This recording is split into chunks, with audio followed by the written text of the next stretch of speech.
La société vous a menti. Elle vous a donné une carte, mais cette carte mène à une impasse. Elle vous a enseigné des règles, mais ces règles sont conçues pour vous faire perdre. On vous a dit que le succès se mesurait au bruit des applaudissements, que le bonheur s'achetait avec des efforts extérieurs et que la force d'un homme se voyait dans son absence d'émotion. C'est faux, ce sont des chaînes, polies pour ressembler à des trophées. Dans cette vidéo, nous allons briser ces 3 chaînes. Nous allons déconstruire les 3 plus grandes vérités sociales que les esprits les plus forts de l'histoire, les stoïciens, vous supplierez d'ignorer aujourd'hui. Ce n'est pas une leçon d'histoire sur Marc Aurèle ou Sénèque. C'est un manuel de stratégie mentale pour l'homme du XXIe siècle qui aspire à un pouvoir réel, le pouvoir sur soi. Une vérité que la majorité ignore et que seule une élite intellectuelle est prête à accepter. Avant de commencer, une question. Quelle est la plus grande pression sociale que vous ressentez au quotidien? Écrivez-la dans les commentaires. Votre première étape vers la libération est de nommer votre prison. Regardez autour de vous. Le monde moderne est un bruit de fond incessant. Notifications, opinions non sollicitées, injonctions à être plus, à avoir plus, à faire plus. C'est une course sans ligne d'arrivée, conçue pour vous garder essoufflé, anxieux et distrait. L'homme moyen est pris dans ce tourbillon. Il court après la validation, espérant qu'un jour il en aura assez pour enfin se sentir en paix. C'est le piège. Il cherche la stabilité à l'extérieur dans un monde qui est, par nature, chaotique et imprévisible. Il donne les clés de son état interne à des facteurs qu'il ne contrôle absolument pas, l'opinion de son patron, le nombre de likes sur une photo, le statut de sa relation. Le stoïcisme n'est pas une philosophie passive de résignation. C'est un système d'exploitation mentale. C'est l'arme la plus puissante pour l'homme qui veut naviguer ce chaos non pas en le subissant, mais en le dominant de l'intérieur. Il s'agit de reprendre le contrôle de la seule chose qui vous appartiendra toujours, votre esprit. C'est ici que commence la véritable construction de la force. Première vérité sociale à détruire, votre valeur est définie par la validation externe. C'est le poison le plus répandu de notre époque.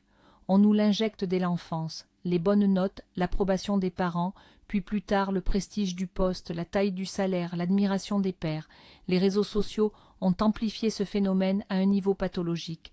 Chaque publication est un appel à l'approbation. Chaque silence est perçu comme un rejet. L'homme qui vit selon ce paradigme est un esclave. Il externalise son estime de soi, la plaçant entre les mains de millions de juges anonymes et capricieux. Son humeur fluctue au gré des commentaires et des likes. Il ne vit pas sa vie, il joue un rôle espérant des applaudissements qui, même lorsqu'ils arrivent, sont éphémères et ne comblent jamais le vide. C'est une quête sans fin pour remplir un seau percé. Le stoïcien regarde cette scène avec une profonde lucidité. Il comprend que c'est une folie. Le contrepoison stoïcien est un principe d'une simplicité brutale, mais d'une puissance absolue, la dichotomie du contrôle. Il y a ce qui dépend de nous et ce qui n'en dépend pas. Votre valeur, votre caractère, vos actions, vos jugements, cela dépend de vous. L'opinion des autres, leur approbation, leur réaction, la réputation, cela ne dépend pas entièrement de vous. L'homme faible concentre 99% de son énergie sur ce qu'il ne contrôle pas. L'homme fort, l'homme stoïcien, inverse ce ratio. Il se concentre obsessionnellement sur la qualité de ses intentions et de ses actions. Son objectif n'est pas d'être perçu comme bon, mais d'être bon. La validation devient alors un simple bruit de fond, parfois agréable, souvent insignifiant, mais jamais le signal qui dicte sa conduite ou son état intérieur. Il trouve sa valeur non pas dans le reflet que lui renvoie le monde, mais dans la solidité de sa propre citadelle intérieure. C'est le passage de la fragilité à la forteresse. Prenons un exemple concret et moderne. Vous menez un projet important au travail. L'approche conventionnelle, dictée par la première vérité, est de s'inquiéter de la réaction de votre supérieur. Va-t-il aimer? Est-ce que cela va m'assurer une promotion? Que vont penser mes collègues? Cette voie mène directement à l'anxiété, car vous vous concentrez sur des variables externes. L'approche stoïcienne est radicalement différente. votre unique focus est de produire le meilleur travail possible selon vos standards les plus élevés.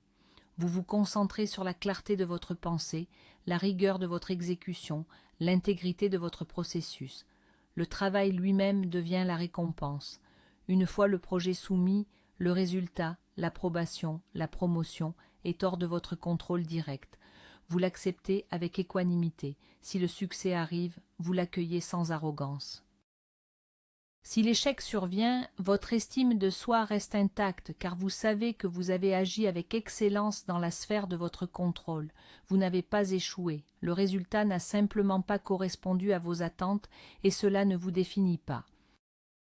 Ce changement de perspective est ce qui différencie l'amateur du professionnel dans le jeu de la vie. L'amateur est accro à l'applaudimètre, le professionnel est dévoué à son art. Commencez à appliquer ce principe dès aujourd'hui dans les plus petites choses. Lorsque vous parlez, concentrez-vous sur la vérité et la clarté de vos propos, pas sur la manière dont ils sont reçus. Lorsque vous vous entraînez, concentrez-vous sur la perfection de votre mouvement, pas sur le regard des autres dans la salle de sport. Chaque fois que vous ramenez votre attention sur ce que vous contrôlez, vous retirez une brique du mur de votre prison et vous l'utilisez pour construire les fondations de votre citadelle intérieure. C'est un entraînement quotidien. C'est la pratique qui transforme un concept intellectuel en une seconde nature. Votre valeur n'est pas négociable, car elle n'est plus cotée sur le marché de l'opinion publique. Elle est fixée par vous, pour vous. Maintenant que nous avons commencé à rapatrier notre estime de soi, nous pouvons nous attaquer à la deuxième vérité sociale, tout aussi pernicieuse. Le bonheur est une destination externe à atteindre. C'est le grand mythe de la société de consommation. Si seulement j'avais cette voiture, quand j'aurai cette promotion, une fois que je serai en couple avec cette personne, alors je serai heureux. Le bonheur est présenté comme un objet, une récompense au bout d'une longue course. Cette croyance est la recette parfaite pour une vie de frustration. Pourquoi ? Parce qu'elle repose sur un phénomène psychologique bien connu, l'adaptation hédonique. Vous obtenez ce que vous vouliez, vous ressentez une brève euphorie, puis votre niveau de satisfaction revient à la normale et la course recommence avec un nouvel objectif, un nouvel « si seulement ». C'est un tapis roulant qui vous épuise sans jamais vous faire avancer. Vous ne cherchez pas le bonheur, vous fuyez simplement une insatisfaction chronique. Le stoïcisme propose une révolution copernicienne de la pensée. Le bonheur, ou plus précisément l'eudémonia, un état de plénitude, d'excellence et de bon fonctionnement humain, n'est pas une destination, c'est la manière de voyager. Ce n'est pas quelque chose que l'on obtient, c'est quelque chose que l'on cultive à l'intérieur. Il ne dépend pas de ce que vous avez, mais de qui vous êtes. L'eudémonia est le sous-produit naturel d'une vie vécue, en accord avec la vertu, la raison et la nature. En termes modernes, cela signifie vivre avec courage, discipline, justice et sagesse. C'est trouver la satisfaction dans l'effort juste, pas seulement dans le résultat. C'est être capable de rester serein face à l'adversité, non pas parce que vous ignorez la douleur, mais parce que votre base intérieure est si solide que les tempêtes extérieures ne peuvent plus vous renverser. Le bonheur n'est plus une carotte au bout d'un bâton, mais le carburant que vous générez vous-même à chaque instant. Imaginez deux hommes construisant un bateau. Le premier est obsédé par l'île paradisiaque qu'il veut atteindre. Il bâcle la construction, choisit des matériaux de mauvaise qualité, impatient d'arriver à destination. À la première tempête, son bateau se disloque et il se noie, loin de son but. Le second homme est obsédé par l'art de construire des bateaux. Il se concentre sur la solidité de la coque, la robustesse du mât, la fiabilité des voiles. Il trouve une profonde satisfaction dans le processus même de la construction. Son objectif est de créer le meilleur navire possible. Pour lui, l'île n'est qu'une direction. Le véritable but est de naviguer avec excellence. Quel que soit le temps, son bateau est solide. Il est préparé. La société vous encourage à être le premier homme. Le stoïcisme vous entraîne à devenir le second. La plupart des gens passent leur vie à rêver de l'île tout en se noyant dans une mer d'insatisfaction. L'homme sage se concentre sur son navire, son caractère. Comment appliquer cela concrètement? Cessez de conditionner votre bien-être à des événements futurs. Au lieu de dire « je serai heureux quand j'aurai terminé ce projet », dites « je vais trouver de la satisfaction dans ma concentration et mon effort sur ce projet, ici et maintenant ». Au lieu de « cette journée sera bonne si j'obtiens une réponse positive », dites « cette journée sera bonne parce que je vais l'aborder avec calme, discipline et intégrité, quel que soit le résultat ». C'est un changement subtil de langage interne, mais il a des conséquences monumentales. Vous cessez d'être une victime des circonstances et devenez l'architecte de votre expérience. La joie ne vient plus de l'atteinte d'un sommet, mais de la force que vous développez en grimpant. C'est cela, la véritable liberté, c'est posséder une source de satisfaction qui ne peut jamais vous être enlevée, car elle réside en vous. Cette force intérieure, cette capacité à générer son propre bien-être nous amène directement à la troisième et peut-être la plus insidieuse des vérités sociales à ignorer. La force masculine réside dans la suppression des émotions. Sois un homme, ne pleure pas, ne montre pas tes faiblesses. Ces injonctions ont créé des générations d'hommes émotionnellement handicapés, des hommes qui confondent la force avec la dureté, le contrôle avec la répression. Ils considèrent les émotions comme des ennemis à abattre ou à enterrer vivantes. Mais ce qui est enterré vivant ne meurt jamais. Il fermente sous la surface, se transforme en colère irrationnelle, en anxiété diffuse, en dépression silencieuse ou en explosion soudaine et destructrice. L'homme qui supprime ses émotions n'est pas fort, il est une bombe à retardement, il n'est pas le maître de ses émotions, il en est le prisonnier, enfermé dans la même cellule qu'elle. L'approche stoïcienne est infiniment plus sophistiquée et puissante. Les stoïciens ne prônent pas la suppression des émotions, mais leur analyse et leur maîtrise. Pour eux, une émotion n'est pas une vérité absolue, c'est une impression, une première proposition que votre esprit vous fait à propos d'un événement. La peur, la colère, la tristesse, ce sont des signaux, rien de plus. L'homme non entraîné fusionne immédiatement avec ses impressions. Il pense « je suis en colère ». Le stoïcien, lui, prend un instant de recul. Il observe l'impression et se dit « une impression de colère s'est présentée à moi ». Cette simple pause crée un espace. Dans cet espace réside le pouvoir. C'est l'espace entre le stimulus et la réponse. C'est dans cet espace que vous pouvez interroger l'impression. Cette situation est-elle vraiment une menace? Ce jugement qui cause ma colère est-il vrai et sous mon contrôle? Cette tristesse est-elle proportionnée à l'événement? Pensez à vos émotions comme à des conseillers. Certains sont paniqués et irrationnels, d'autres sont sages et pertinents. L'homme qui supprime ses émotions est comme un roi qui refuse d'écouter ses conseillers. Il gouverne dans l'ignorance et est vulnérable aux surprises.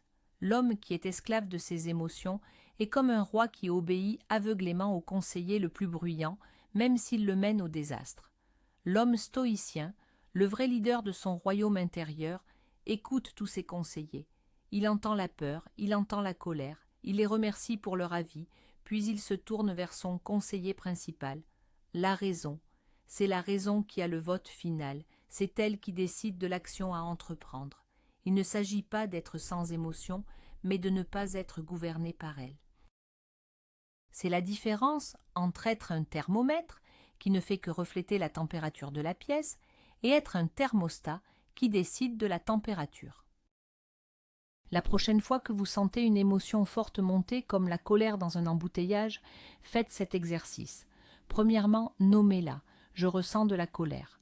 Deuxièmement, analysez le jugement sous-jacent. Ma colère vient du jugement que cet automobiliste ne devrait pas conduire ainsi et qu'il me fait perdre un temps précieux.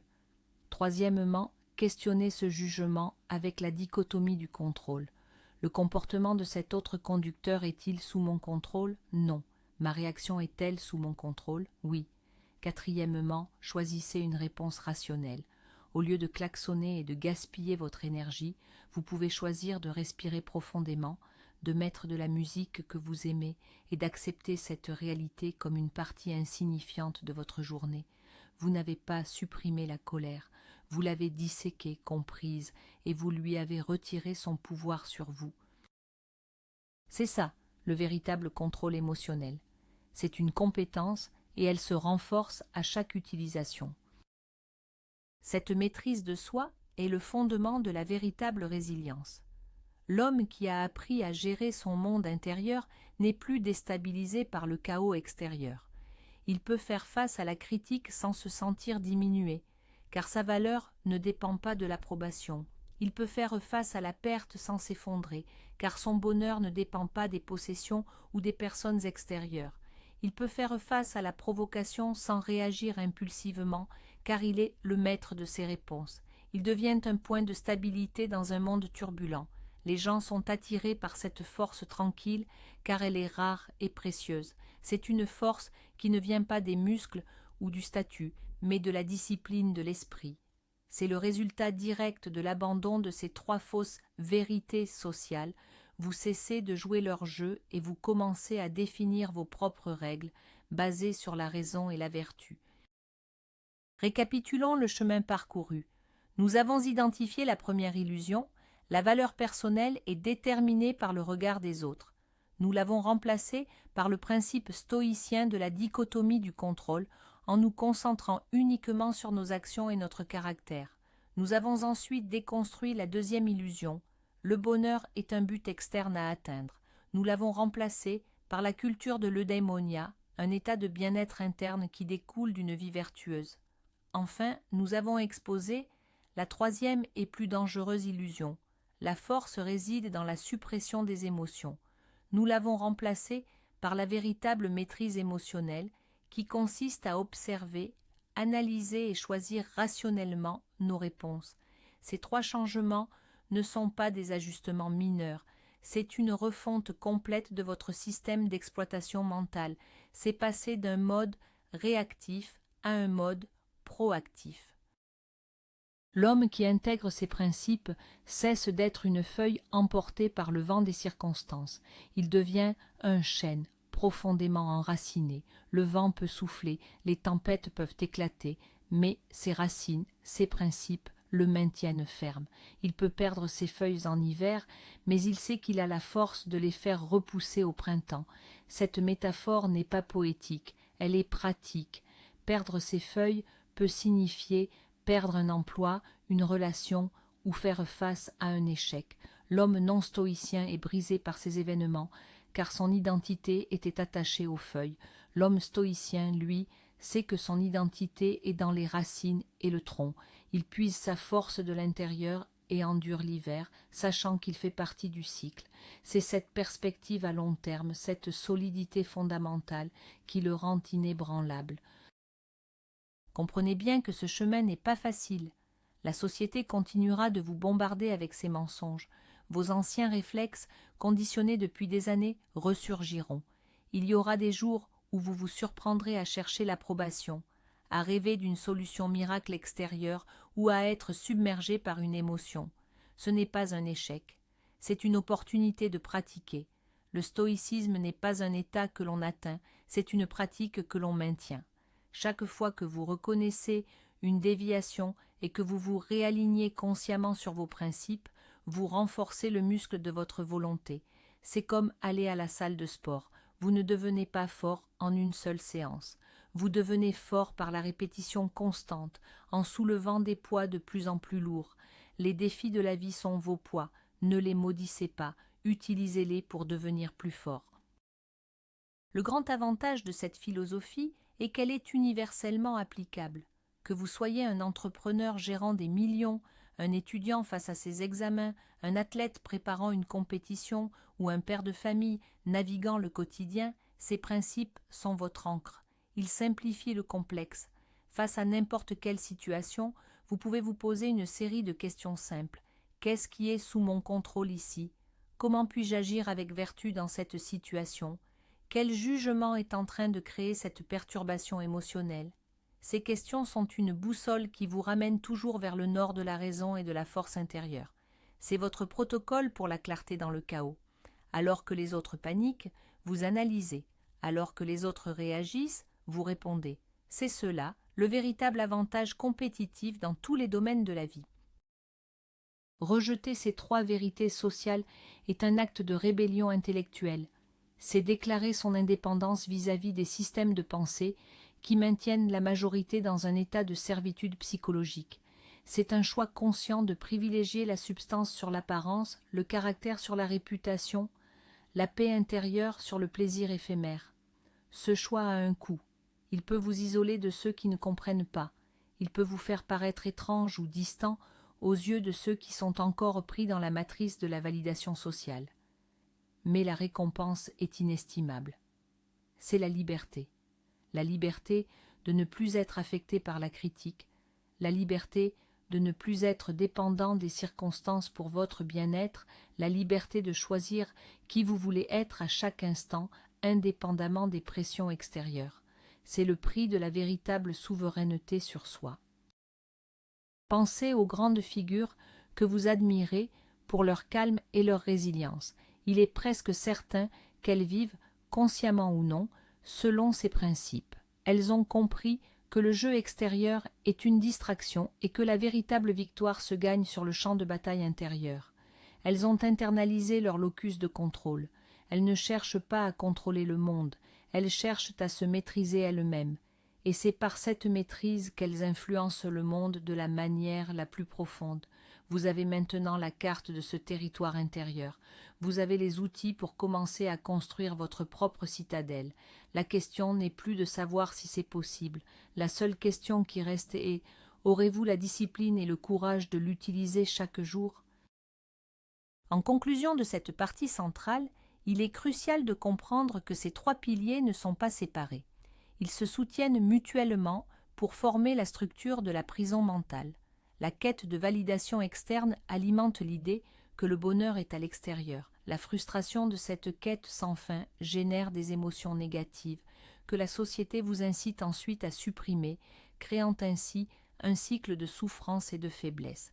En démantelant un seul de ces piliers, vous affaiblissez toute la structure. En les démantelant tous les trois, vous ne vous contentez pas de vous évader de la prison. Vous la rasez complètement et vous construisez à sa place un temple dédié à votre propre force, à votre raison et à votre liberté. C'est le projet d'une vie.